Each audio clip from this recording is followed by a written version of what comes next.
ಲಕ್ಷ್ಮೇಶ್ವರದಲ್ಲಿ ಗಮನ ಸೆಳೆದ ಮಾದಕ ವಸ್ತುಗಳ ವಿರುದ್ಧ ನಡೆದ ಬೃಹತ್ ಬೈಕ್ ರ್ಯಾಲಿ ನಡೆಸಲಾಯಿತು.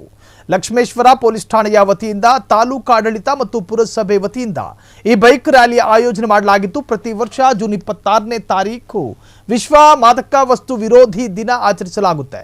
ಈ ವರ್ಷದ ವಿಶ್ವ ಮಾದಕ ವಸ್ತು ವಿರೋಧಿ ದಿನದಲ್ಲಿ ನಡೆದಂತಹ ಬೃಹತ್ ಬೈಕ್ ರ್ಯಾಲಿ ಜನರ ಗಮನ ಸೆಳೆದಿದೆ. ಪಟ್ಟಣದ ಪೊಲೀಸ್ ಠಾಣೆಯಿಂದ ಪ್ರಾರಂಭವಾದ ರ್ಯಾಲಿ ಪ್ರಮುಖ ಬೀದಿಗಳಲ್ಲಿ ಸಂಚರಿಸಿ ಜಾಗೃತಿ ಮೂಡಿಸಲಾಯಿತು.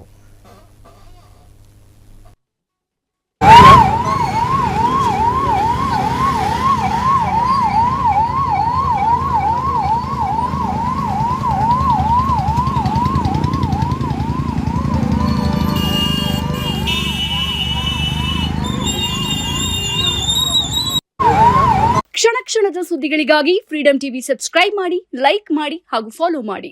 ಹೊಸ ಸುದ್ದಿಗಳ ನೋಟಿಫಿಕೇಶನ್ಗಾಗಿ ಬೆಲ್ ಐಕಾನ್ ಮೇಲೆ ಕ್ಲಿಕ್ ಮಾಡಿ.